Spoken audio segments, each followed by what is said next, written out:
In this video, I want to show you how to find the principal argument of any given complex number. And then it seems rather easy whenever you're given a complex number, let's say z equals x plus iy.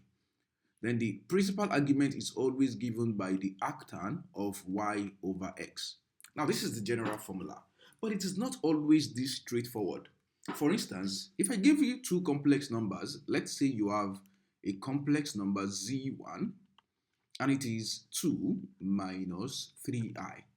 And I give you another complex number z2, it is negative 2 plus 3i.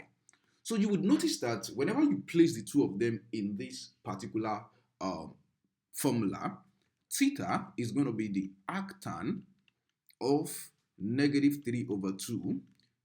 And for the first one, and for the second one, you have arctan of 3 divided by negative 2. So what you notice is that both of these guys are arctan of negative 1.5. So the question is, are they going to have the same principal argument? Definitely no. So this is how you can easily determine. So this is the first thing you would always do whenever you want to find the principal argument of a complex number. And you know, on the Argand plane, we have something of this nature. This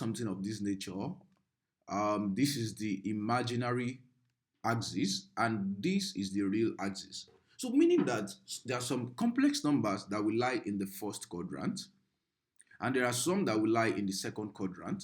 There are some that will lie in the third quadrant, and there are some that will lie in the fourth quadrant. So this is where your knowledge of basic trigonometry comes in. So what you need to do first is that you need to get your real and imaginary part from the complex number that is given. So for example, in the case of z1, the real part is 2 and the imaginary part is negative 3. Now, imaginary part is always on the vertical axis and the real part is on the positive axis. So the first thing you will do is that, so let me redraw this Argand plane. Before you find the argument at all, the first thing you're going to do is that locate where the complex number is in the Argand plane. Now, this has a positive real and negative imaginary. So that implies that we have a positive real and a negative imaginary. So therefore, the complex number is going to lie in this particular quadrant. And take note, the Argand diagram, the principal argument is always the angle made with the positive x-axis. So for instance, this particular guy now, the principal argument is this angle right from the positive x-axis to where it touches the length of that complex number. So therefore, what do we need to find? We're going to go back to this formula now, this general formula. This general formula is simply the angle. It gives the angle that any complex number is making with the x-axis, especially when we restrict that y is positive and x is positive as well. So what you need to do whenever you're whenever you're looking for the principal argument of any complex number, and it happens that the signs have negative values, the first thing you're going to do is locate where the guy is in the Argand plane, like I've done for this particular first complex number here.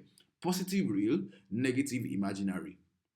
So the next thing you want to do is that evaluate them. So that will be theta equals arctan. Now what you need to do is to forget about the signs and just find the arctan of 3 over 2. So the thing about finding the arctan of any positive number, when I mean positive number now, I mean you are restricting your answer to the first quadrant. So the thing about finding the arctan of this guy is that you would always get the angle made with the x-axis. You will always get the angle made with the x-axis. So in this case, arctan 3 over 2, which is arctan 1.5. Let me quickly press that on my calculator. Just hold on a bit, please.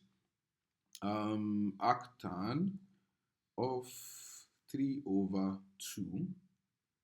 So that's around 56 degrees. So that is 56 degrees. So what that implies is that I have this angle here. This angle here is going to be 56 degrees. And you know that the entire thing here makes angle 360 degrees. That implies that whatever is left here from this place to this place is going to be the principal argument. So therefore, my principal argument is going to be 360 degrees minus 56 degrees. And if you press that on your calculator, you are going to get, so let me press that, 360 minus 56. That is going to be 304 degrees. So for Z1, the principal argument is 304 degrees. Now let's do the same thing for the second guy. Let's draw our argand plane again. We have this here. So, but what you notice here is that the real part is -2 and the imaginary part is +3.